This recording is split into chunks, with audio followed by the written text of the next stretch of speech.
A mission's success is in the heart and not in what happens.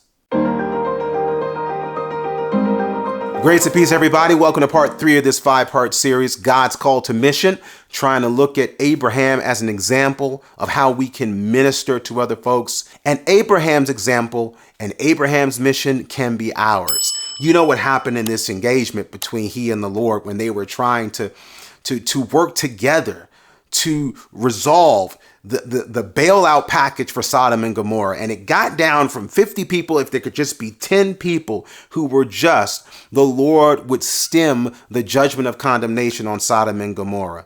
We know that was the situation because in verses 32 to 33 of chapter 18, Abraham said, "Oh, let not the Lord be angry, and I will speak yet but this once. Peradventure, 10 shall be found there." And he said, again, Abraham speaking, Jesus responding, man speaking, God responding. He said, "I will not destroy it for 10's sake." And the Lord went his way. And as soon as he had left communing with Abraham, Abraham returned into his place. Did you catch that? How the Bible turned it? As soon as God had got done communing with his servant, I thought prayer was us talking to God, but in God's eyes, prayer is him talking to us. That's beautiful. Beautiful that he would engage us when we come on other people's behalf. We talked about that in the previous study, but let's look at it again this way. We're focusing to recognize that it was in this talking now that the mission begins.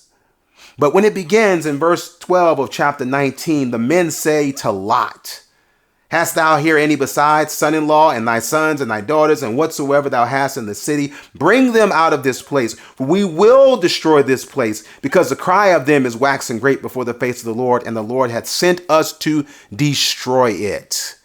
All right, now we get an answer to that prayer.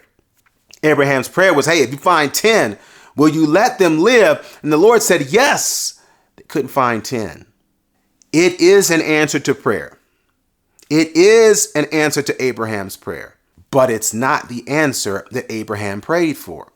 Does this mean that it's a fail? Does this mean the fact that they're still carrying on their mission, that Abraham was unfaithful? No. What it shows us is that we have a God who did not want to save 10. He did not want to save 50. He wanted to save everyone. He wanted to save all of those Sodomites, all of those Gomorrans. He wanted to redeem them, but they did not want to be saved.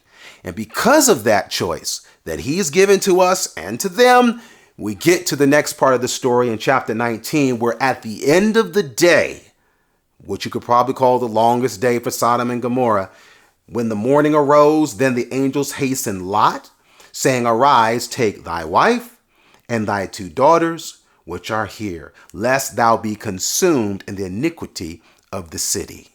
We've gone from 10 down to 4. And if you keep reading, it's not even 4 who live out.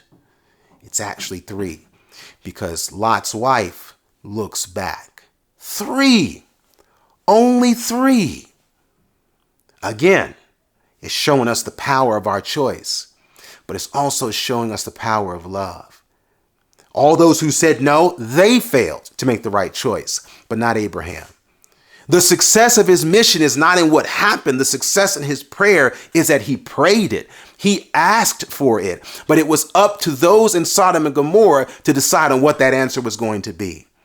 So when we pray for our children, when we pray for our friends, when we pray for our church, when we pray for our schools, when we pray for our neighbors, when we pray for our country, it's up to everyone that we're praying for how they're going to answer that prayer when we're praying for them to accept the grace of Jesus Christ. But our success and our faithfulness is in the asking.